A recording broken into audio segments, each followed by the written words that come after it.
Amém? Então, bom dia, família! Bom dia! Muito bom, estou muito grato de estar aqui hoje com vocês. Já decisão o suficiente, eu já fiz a minha anotação de uma forma diferente.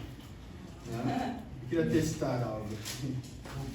Voltei a fazer o jeito que eu fazia no começo da minha vida como discípulo, quando escrevia pregações, que eles escreviam no Google Docs e colocava formato BNT para ficar tudo organizadinho. E é bem legal, fica bem bonito, mas sei lá. Mas eu tenho uma pergunta para vocês. Quem aqui já ouviu falar de caurofobia? Quê? Caurofobia. Medo de caldo? Aqui tem medo de qualquer caldo. De qualquer curry que você vê, você fica... Não. Mas basicamente é a fobia de palhaços. Ela também tem o nome. Então, ontem, claro, a gente teve o privilégio de poder estar lá com a dona Tânia e com o mestre Monias no evento sobre saúde oral.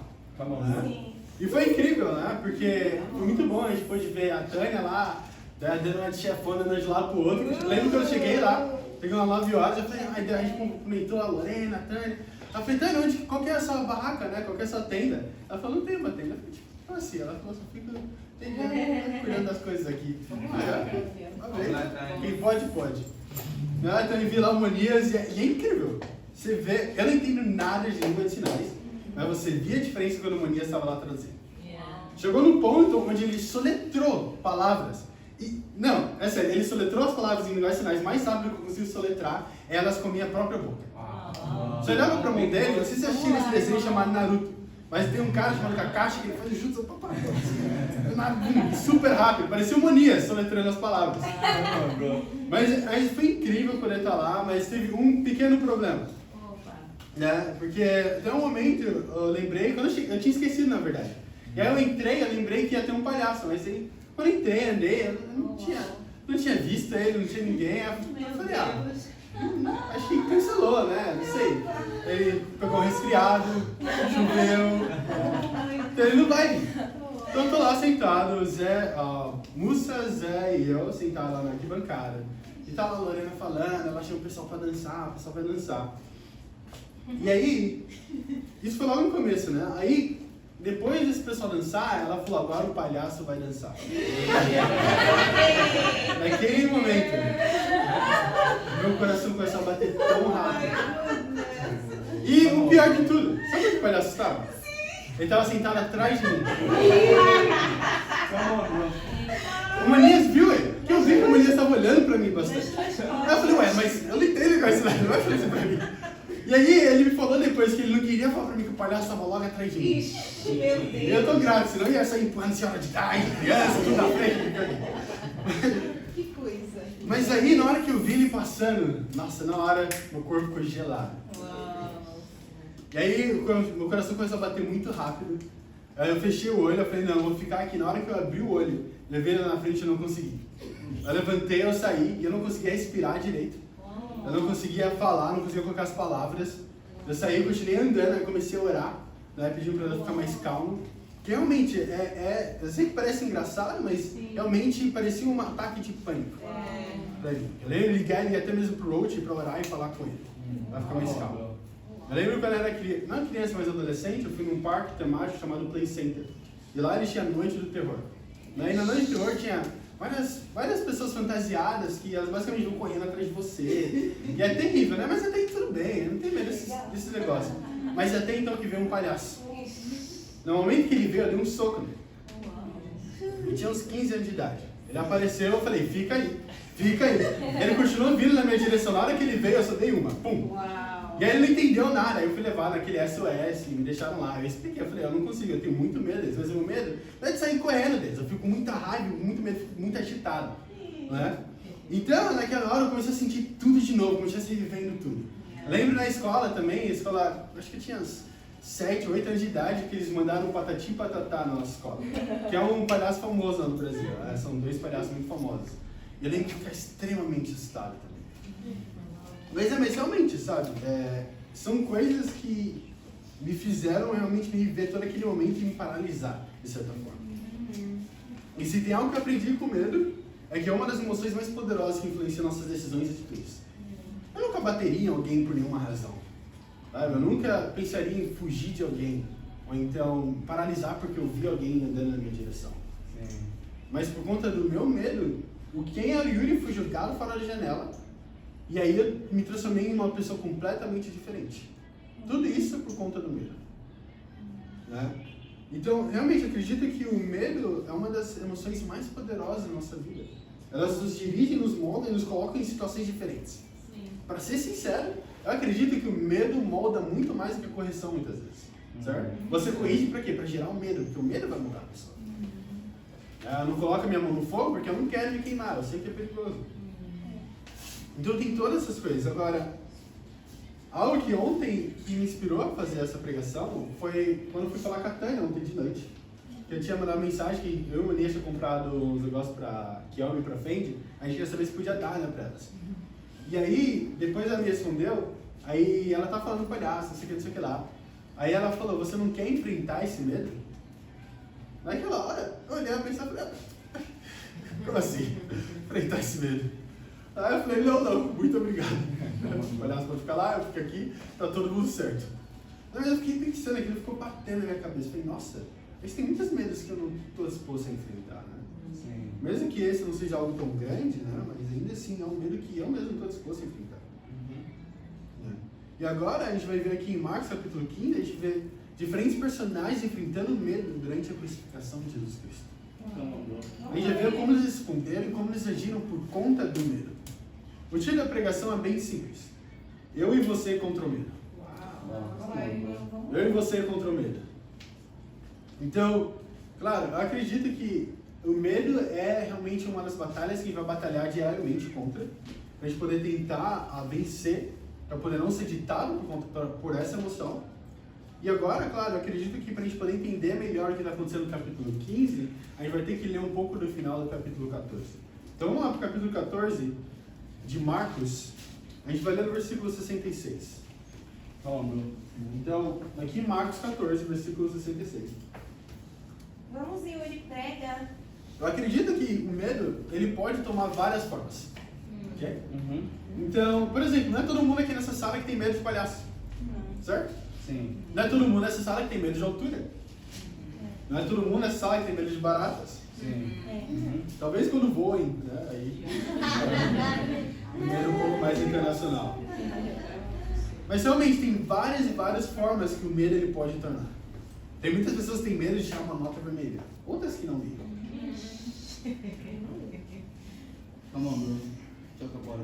Agora, eu acredito que o medo do palhaço não vai me impedir de entrar no céu. O medo da altura não vai impedir ninguém de entrar no céu. O medo de uma barata, então de um rato, não vai impedir com que alguém consiga herdar a vida eterna. Agora, mas da mesma forma, tem alguns medos que acabam expondo o nosso coração.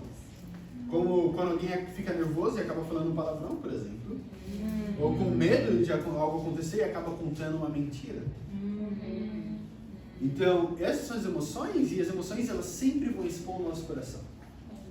É muito interessante, quando a gente pega, a gente olha para o resultado final, né? The end result. E aí a gente pega aquele resultado final e fala, eu pequei com isso. Mas não para ali. Tem um motivo, como que você chegou lá? Né? Tudo isso tem uma construção até você chegar no seu coração nesse momento onde você se acha envolto pelo pecado.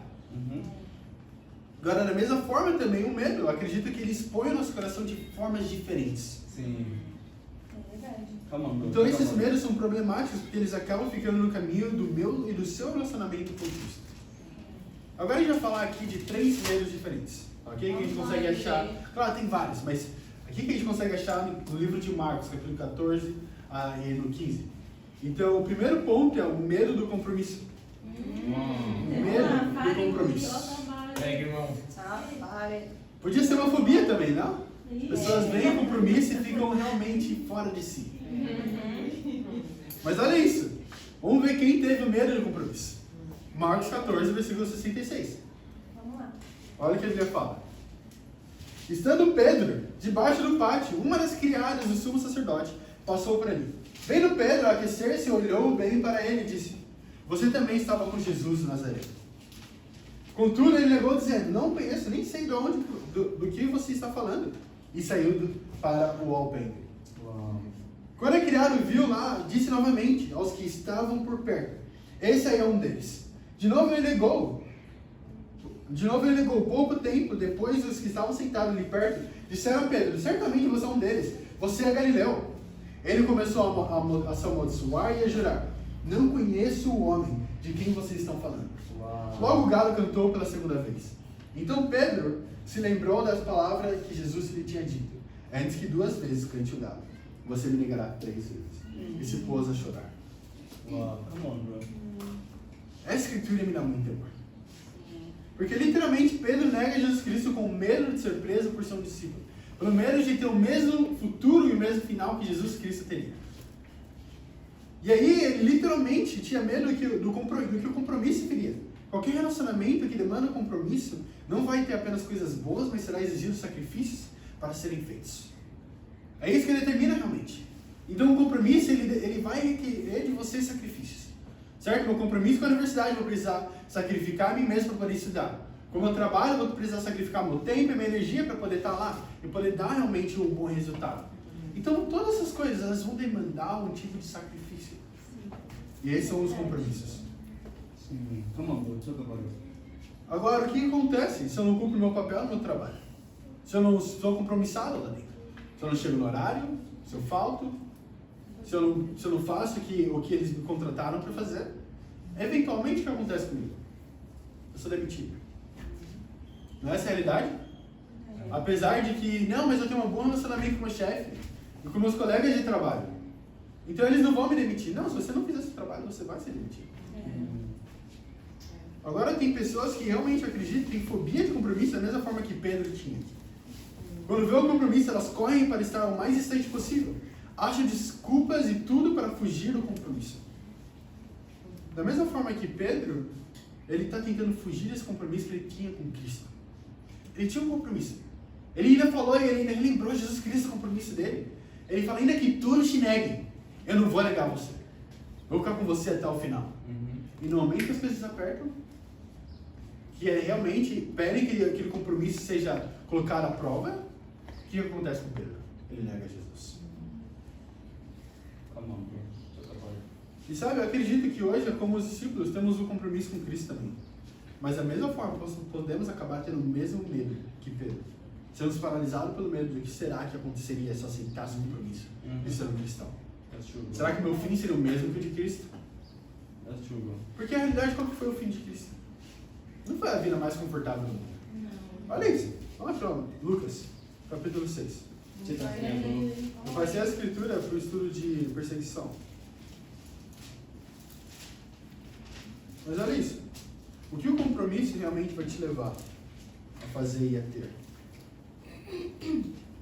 Uma vida com Cristo. Você é realmente comprometido. Você realmente quer chegar nos céus. Olha o que realmente eles pedem como requerimento para você. 6, versículo 20. Fala assim. Olhando para os seus discípulos, ele disse, então para mim e para vocês se diz um discípulo de Cristo. Ele fala isso. Bem-aventurados vocês os pobres, pois a vocês pertence o reino de Deus. Bem-aventurados vocês os que agora têm fome, pois serão satisfeitos.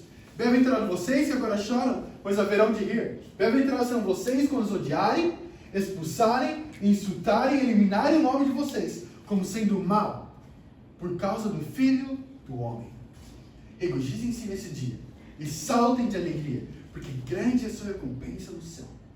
Pois assim o antepassado deles trataram os profetas. Mas ai de vocês os ricos, pois já receberam a sua consolação. Ai de vocês que agora têm fartura, porque passarão fome. Ai de vocês que agora riem, pois haverão de se lamentar e chorar. Ai de vocês quando todos falarem bem de vocês, pois assim os antepassados deles trataram os falsos profetas. Então olha aqui o que está acontecendo. Ele fala, olha, se você quer ter um compromisso comigo, é assim que você vai viver. Quer viver como cristão? Essa é a promessa que eu posso ter para a sua vida hoje. Odiarem, expulsarem, calúnia, ser odiado por todos, por quê? Por conta do Filho do Homem. Agora Pedro não queria assumir e levar o nome de Cristo sobre ele. Ele viu esse compromisso e ficou com muito medo. E negou Jesus Cristo 3 vezes.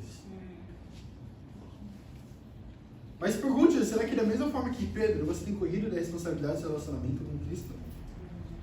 A realidade é que no dia do seu batismo você fez um contrato assinado com o sangue. Uau, Não vamos sei se lá. vocês já assistiram esses filmes de máfia, onde eles vão lá, cortam a mão um do outro, e aí eles fazem um aperto de mão, e que seria um contrato de sangue. E realmente que nada pode separar agora, vocês são considerados irmãos de sangue. Da mesma forma, a Bíblia fala que no nosso batismo a gente participa da crucificação de Cristo. Sim. Você acha participar não é da mesma forma que os discípulos participaram olhando de baixo para a cruz. Mas participar é como os ladrões estavam lá na cruz. Realmente com ele, pendurado na cruz. Isso é participar. É um acordo de sangue.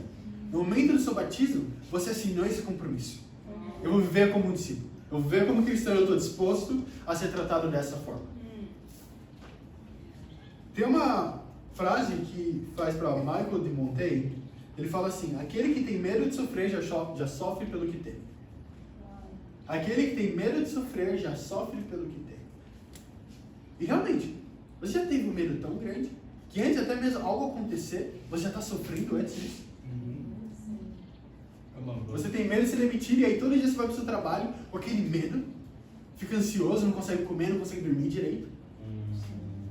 Tem medo de uma prova que está por vir, e aí por conta de tanto medo que você tem, você até mesmo estudou, mas ainda assim você fica lá se batendo, continua estudando mais e mais e mais, fica lá super ansioso e fica sofrendo antes mesmo de algo sequer aconteça.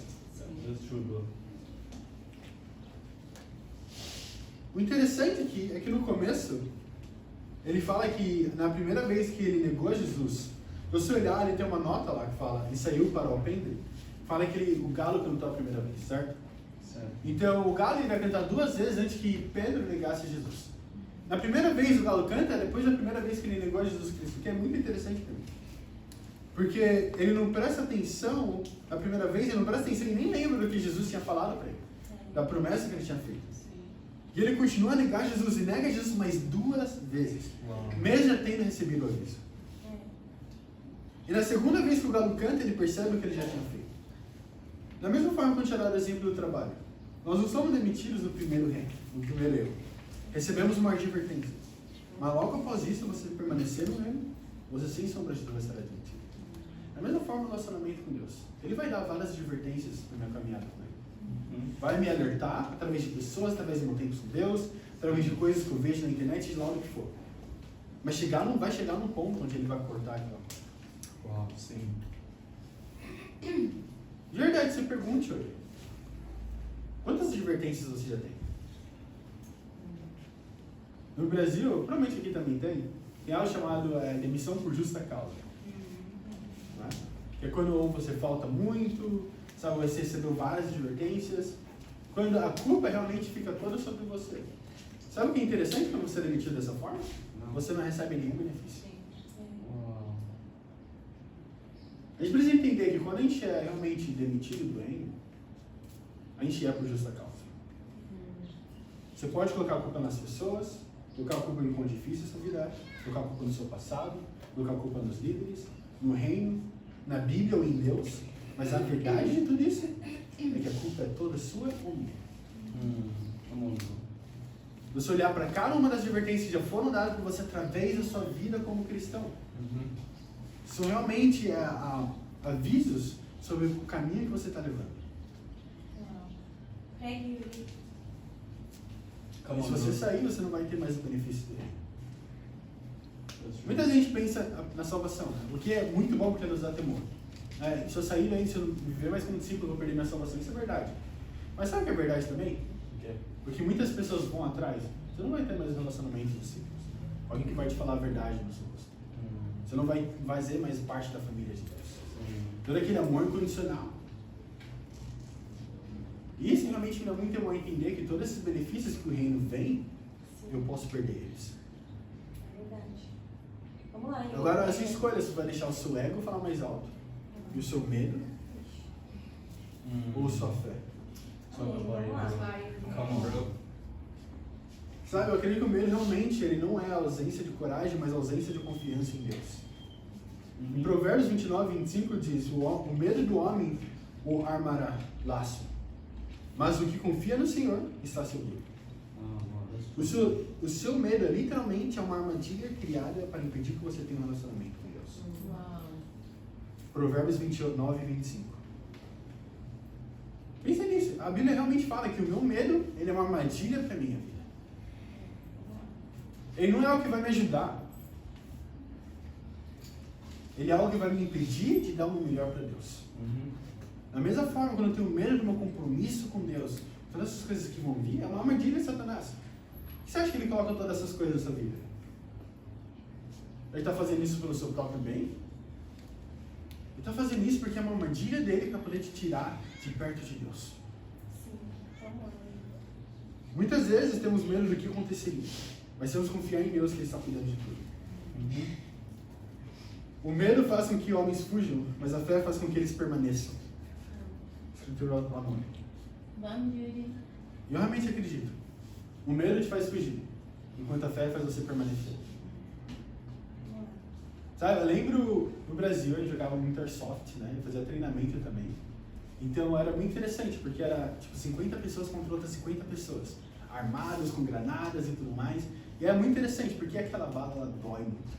Ela fica até mesmo presa na sua pele, você pode fazer assim, pode fazer sangrar. É interessante, porque dá mais aquela simulação, da estimulação de realmente eu tô aqui de verdade, né?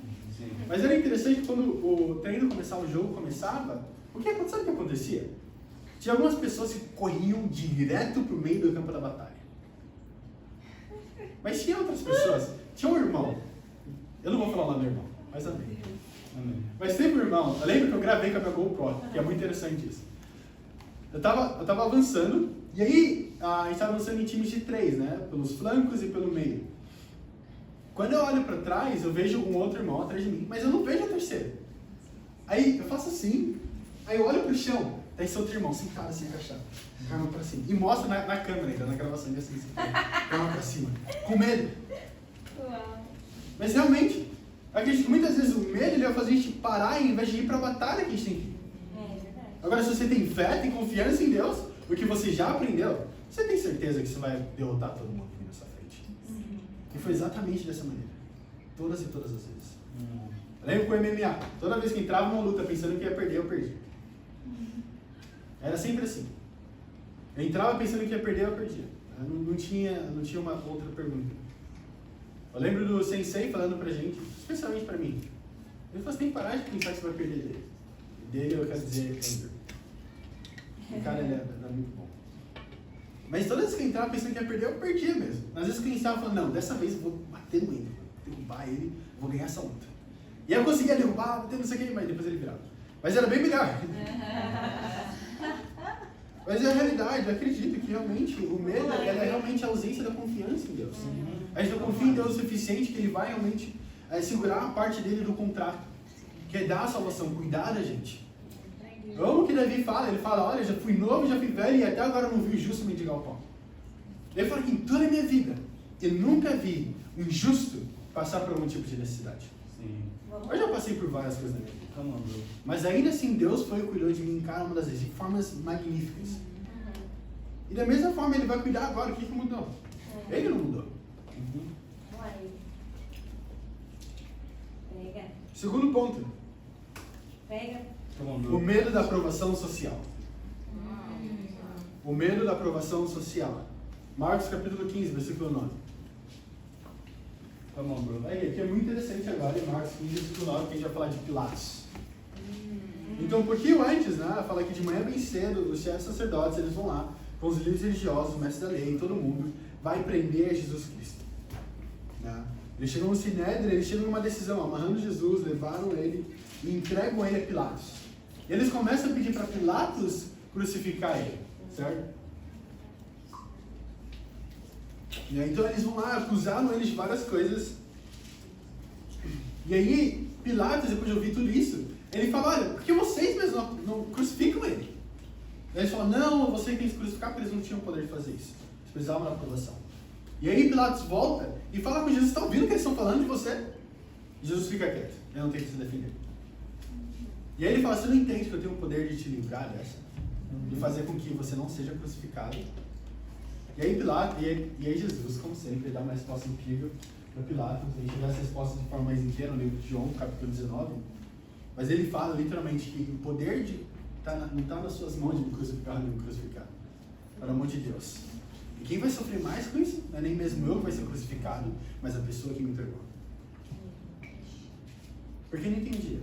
Que no final, a pessoa que estava com tanto medo, que acabou se matando, que era Judas, tinha um futuro eterno pior do que Jesus Cristo. Iria morrer crucificado, passar por tudo isso, mas estaria nos céus. Mas agora a gente vai ler aqui a interação um pouco mais de Pilatos e o povo, o judeu, do versículo 9 até o versículo 15. Olha o que a Bíblia fala. Vocês querem que eu lhe solte o rei dos judeus? Perguntou Pilatos. Sabendo que foram por inveja que os servos sacerdotes lhe haviam entregado Jesus. Mas os servos sacerdotes incitaram a multidão a pedir que Pilatos, ao contrário, soltasse Barrabás. Então o que farei com aquele a quem vocês chamam o rei dos judeus? Perguntou-lhes Pilatos. Crucifica-o, gritaram eles. Por quê? Que crime ele cometeu? Perguntou Pilatos. Mas eles gritavam ainda mais, crucifica-o.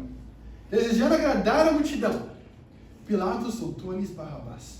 Mandou aceitar Jesus, o entregou para ser crucificado. Realmente, de acordo com o versículo 10, Pilatos sabia que Jesus era inocente, mas ainda assim julga ele como culpado. Agora, sabe o que é interessante sobre isso? Muitas vezes nós fazemos isso também. Com Jesus Cristo, com Deus. Sabendo que ele é inocente, ainda assim coloca a culpa nele. Nós sabemos que Deus não é o culpado pela situação em que você se encontra, e ainda assim nós precisamos de alguém para culpar. Então por que não Deus? Porque eu não vou culpar a mim mesmo por estar nessa situação. Eu não quero admitir, meu ego é muito grande para admitir que é por conta do meu orgulho, por conta da falta de preparo, porque eu não confio nas pessoas, e aí eu vou lá e coloco outras culpas. Eu não quero admitir isso. Então é mais fácil colocar a culpa em Deus. Pega, irmão. Ao invés de culpar suas próprias escolhas ruins, é muito mais fácil culpar o único ser no mundo inteiro que não é. É difícil acreditar que Deus não é. Porque você mesmo é. Você erra tantas vezes que é difícil acreditar que qualquer pessoa não erraria. Sabe, o mundo, os ateus, qual é a maior birra deles? A frase de impacto deles, né? Que nem a Nike, just do it. Eles falam, se Deus existe, então por que tem tanto mal no mundo? Querendo dizer, então, que a culpa do mal no mundo é de Deus. Não é essa? Não é isso que eles fazem? Por que então tem fome? Por que então tem tanto roubo, assalto, assassinato, guerras? Porque se Deus existisse, então o mal não poderia existir. Eles querem culpar a Deus por todo o mal que acontece no mundo. Então a realidade é que eu e você somos o culpado pelo mal. É verdade. Mesmo ele sendo realmente justo. Não sendo a pessoa que é culpada, a gente precisa achar alguém que é culpado. É a mesma forma que Pilatos fez. Tudo isso para quê? Para agradar as pessoas. Sabe, realmente agradar a sociedade, mas muitas vezes também para agradar a si mesmo. Algo que eu tenho percebido é que muitas vezes, sim, eu quero agradar as pessoas à minha volta, mas sabe quem eu quero agradar ainda mais? O Yuri. Por que eu coloco culpa em Deus e não em mim mesmo? Porque eu não vou me sentir bem com isso. Vai fazer me sentir mal, me sentir para baixo, sentir que eu sou realmente pecador, orgulhoso. É verdade. Vamos lá, Yuri, muito bom. E realmente, eu acredito que da mesma forma Pilatos, ele viu as pessoas lá. Ele queria agradar a elas. E a Bíblia fala realmente, ele queria agradar a elas. Ele vai lá e manda embora alguém que era culpado realmente, que seria eu. E aí manda Jesus Cristo, não apenas para ser crucificado, mas para ser açoitado. Vamos, irmão.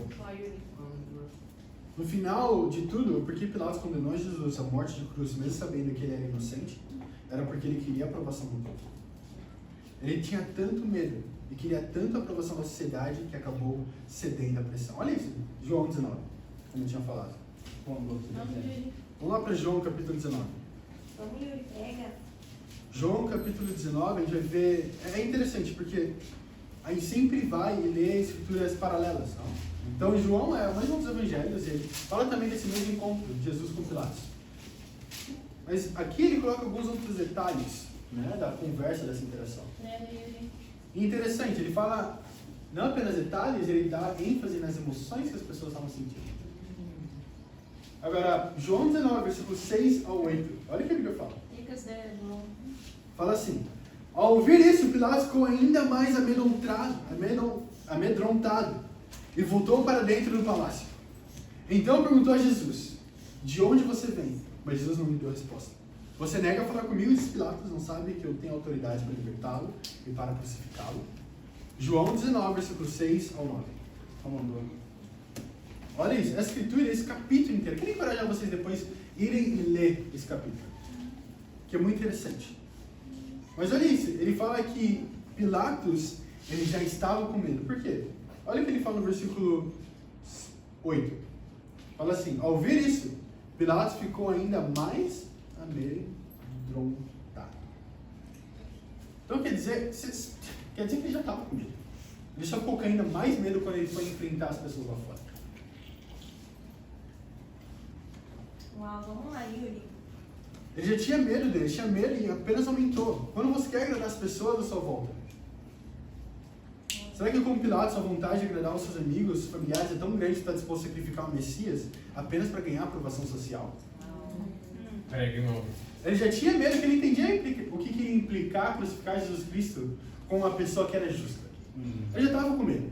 Mas aí depois de enfrentar os judeus e ver que eles estavam se juntando para ir contra Pilatos, a Bíblia fala no outro, em Mateus, fala que eles estavam fazendo um motim já. Então quer dizer que as pessoas estão ficando extremamente nervosas. Agora, por conta da opinião pública, mesmo sendo Pilatos, governante, ele olha para tudo isso e fala: eu quero agradar mais as pessoas. Eu estou disposto a colocar uma pessoa justa para ser crucificado, ao invés de poder fazer a coisa certa. Gálatas capítulo 1, versículo 10 fala: se ainda estivesse tentando agradar aos homens, não seria servo de Cristo. Se ainda estivesse tentando ganhar a aprovação de homens, eu ainda não seria realmente o servo de Cristo. Aqui é Paulo falando. Você tem que escolher a quem você vai servir. Se é Deus ou se é as pessoas. Jesus era perfeito. Ele era Deus. A Bíblia fala que ele era amor. Fala que Deus é amor. Então ele era realmente o amor encarnado. E ainda assim não agradou a todos. Mas se você viver com esse medo de quem você vai agradar, eu te garanto que você vai crucificar Jesus mais vezes em um dia do que os fariseus romanos fizeram de crucificações na vida deles. Por conta de agradar, querer agradar as outras pessoas, a gente coloca Jesus Cristo na cruz. É verdade. Tá bom, você tá Vamos falando. lá, Yuri. O medo do que as pessoas pensarão impede de você fazer o quê? O que é certo. Pense nisso, o medo do que as pessoas vão pensar de você. Vai se sentir impedido ou te segurado de fazer o que é certo. Tem uma frase que Martin Luther King ele fala, que é muito interessante. Ele fala: a covardia faz a pergunta, é seguro? A conveniência faz a pergunta, é popular? Mas a consciência faz a pergunta, é certo? Eu queria mudar um pouco essa frase, para fazer ainda mais sentido para mim e para você. Mas a Bíblia faz a pergunta, é certo? Entendi, bro. Eu realmente acredito que a covardia vai nos perguntar se é seguro. O que tem aí para você? Qual que vai ser a consequência disso tudo? A conveniência vai perguntar: isso é popular? Será que as pessoas vão gostar disso? Do que eu fizer? Mas o que a Bíblia fala? Será que a Bíblia fala que é certo que você tem que fazer isso? Eu te garanto que nem a covardia, nem a conveniência vai te levar para os céus. Não foi conveniente para Jesus Cristo ir para a cruz. Não foi a saída mais fácil. Foi o que era certo. É verdade. Não deixe que o medo que as pessoas vão pensar te dirigir ao inferno, te levar a negar Jesus. O medo do homem nos faz prisioneiros. E eu acredito que a fé em Deus nos torna livres. O terceiro ponto é o medo da luta. O medo da luta. Vamos lá, Yuri. Pega, irmão. Muito bom. Olha isso, Marcos 15, versículo 43. Marcos capítulo 15, versículo 43. Pegue. Come on, bro. Preach, bro. Marcos 15, versículo 43 aqui. Aqui é o sepultamento de Jesus Cristo. Isso aqui é muito interessante o que está acontecendo. Então, na Bíblia, tem vários encontros que Jesus faz com pessoas diferentes. Né? E aqui ele fala, na verdade, de algumas pessoas aqui que ele já tinha encontrado antes. Uma delas, na verdade. Aqui ele vai falar no capítulo de Marcos, Na verdade, é uma pessoa que ainda não é muito mencionada, não é mencionada, mas é o primeiro encontro dela que a gente vê realmente,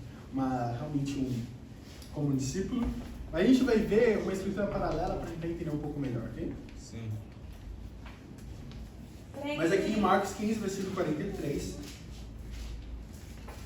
Come on, bro. diz assim: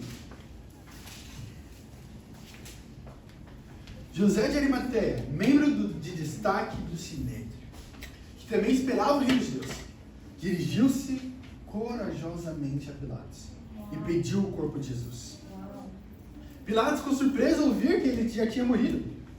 Chamando o centurião, perguntou-lhe se Jesus já tinha morrido. Sendo informado pelo centurião, entregou o corpo a José. Agora, isso é interessante, é muito legal. Né? José de Arimateia está lá. E fala que... temos 2 Josés aqui, não? E fala que realmente ele faz essa atitude extremamente corajosa. Muito, e sabe o que é interessante? José de Arimateia era um cara... Era um discípulo incrível, né? Mas estava ali no canto. Ele foi mais corajoso do que os apóstolos. Ele foi mais corajoso do que a mãe de Jesus. Mais corajoso que os irmãos dele. Foi José de Arimateia. Quero dizer que não importa o seu título que você tem. Você pode ser muito mais corajoso que qualquer outra pessoa. Tudo depende do seu relacionamento com Deus. Aqui literalmente tinha acabado de ver a morte de Jesus Cristo. É sério, José de Arimateia acabou de presenciar Jesus morrendo na cruz. A esperança que eles tinham. Mas ainda assim a Bíblia fala que ele esperava o reino de Deus. O meu líder, o meu rei morreu. O Messias. Mas ainda assim a esperança dele não tinha morrido. Então ele vai até Pilatos, na frente de Pilatos. Exige o corpo de Jesus Cristo. Agora, vocês viram o que aconteceu quando Pilatos tentou falar com os judeus? Fizeram um motim, queriam tirar ele. Ele ficou com medo da multidão. Agora José de Arimateia se levanta para ir contra todos esses judeus. Para falar, eu quero o corpo de Jesus Cristo. Ele fez isso logo depois de ter visto Jesus Cristo humilhado na cruz. Agora, o que ele fez foi realmente ser corajoso. Ele não teve medo do que poderia acontecer com ele pelo fato de ter ido até Pilatos para pedir o corpo de Jesus Cristo. Mas o mais interessante é ver as escrituras paralelas a essa para entender melhor. Vamos lá para João 19. Voltar para lá. É interessante porque fala que José de Arimateia era um membro de destaque do Sinédrio. Então ele era alguém que tinha muita coisa em risco. Agora, diferentemente dos apóstolos e a família de Jesus Cristo, eles eram pobres. De verdade, ele tinha tudo a perder. Se fosse colocar alguém que teria algo a perder, seria José de Arimateia. E ainda assim foi a pessoa mais corajosa. Ele tinha mais a perder, mas era o que tinha mais coragem. Olha isso, João. Vamos lá, João 19. Vamos ver um pouquinho mais. Porque aqui a gente viu a face de José de Arimateia, o corajoso, certo? Mesma escritura. Vamos lá. Paralelo. Do mesmo ato, da mesma coisa acontecendo. É interessante, João acho que ele é um cagueta do grupo, né? Ele sempre expõe no coração das pessoas. Mas olha o que ele expõe aqui. Olha no versículo 38. Fala assim: depois disso, José de Arimateia pediu a Pilatos o corpo de Jesus. Então é a mesma coisa, certo? Paralelo. Continua lendo. José era discípulo de Jesus, mas o era secretamente, porque tinha medo dos judeus. Com a permissão de Pilatos, veio e levou embora o corpo. Ele estava acompanhado de Nicodemos, aquele que antes tinha visitado Jesus à noite. Nicodemos levou cerca de 34 quilos de uma mistura de mirra e aloés. Olha o que está acontecendo aqui. José de Arimateia é um corajoso. Corajosamente foi até Pilatos. Mas quem ele era? O medroso. Ele era o cara que estava lá se escondendo dos judeus, porque tinha medo que eles pensariam dele. Ele estava lá no escuro. E com quem que ele estava? Mais um medroso, mais um covarde. Nicodemos. E estava também escondido. Veio encontrar Jesus no meio da noite. E sabe o que isso me ajuda a entender? Da mesma forma, eu acredito que eles nem sempre foram assim. Eles não eram assim, não foram sempre corajosos. Não eram exemplos de coragem. Também teve medo. E não apenas isso, Nicodemos também teve medo quando foi encontrar com Jesus. Mas agora eles estão lá levantando em pé realmente para pegar o corpo dele. Corajosos. Da mesma forma, acredito que para mim e para você, nem sempre fomos dominados pelo medo. Nem sempre foi o medo que determinou nossas atitudes. Come on, bro. Talk about it. Pegue No momento que você escolheu fazer Jesus Cristo, seu Senhor e Salvador, naquele momento você fez como José e Nicodemos. Tomou um passo de coragem. O medo tem te feito um espectador na sua fé? Ou você tem se posicionado como discípulo? Não. Realmente, acredito que muitas vezes tem medo de ir para a luta. Nicodemos e José de Arimateia, eles não tinham medo da luta. Não tinham medo de perder tudo. Porque essa é a realidade. Quando a gente entra em guerra, é tudo ou nada. Sim. A gente não entra pensando, será que eu vou ir e talvez só uma coisinha aconteça, vou ralar meu cotovelo. A gente entra pensando, eu posso morrer nisso. O outro lado inteiro quer me matar. José de Arimateia e Nicodemos entraram sabendo disso. No tudo ou nada. All in. Apostando tudo que eles tinham. Colocaram em risco. Porque eles sabiam que não era isso que realmente ia determinar a vida eterna deles. Falam que eles ainda estão esperando a vinda do reino. Eles falam, ainda não acabou. Acredita na promessa de Jesus Cristo? Ele fez a promessa, falou realmente que viria com poder. Então acredito que vai vir. Eu acredito que muitas vezes o medo de entrar na batalha é o pior. Sim. É o pior dos medos. O medo de entrar na luta é um dos piores dos medos. Por quê? Porque é um dos únicos medos que faz com que você perca a batalha antes mesmo de ter entrado nela. Ele te para antes de você ter lançado um soco na frente do inimigo. Antes de você ter tentado apenas alguma coisinha. Uau, vamos lá, Yuri. Pega, irmão. Come on, bro. Sabe, tem Bethany Hamilton, né, que fala assim, coragem não significa que você não tenha medo, significa que você não deixa o medo te parar. Sim. Então eu acredito que a gente vai ter medo. Eu acredito que eles estavam pensando e também estavam sentindo todas essas emoções quando estavam lá na frente de Pilatos. Porque era o governador. Eles sabiam o que estava acontecendo. Mas ainda assim, eles não permitiram que isso parasse eles. Família, eu quero chamar vocês hoje a não deixar o medo de tomar. Come on, bro. A tomar a decisão de colocar um basta na mediocridade cristã. Seja lá onde você esteja lutando com o seu medo.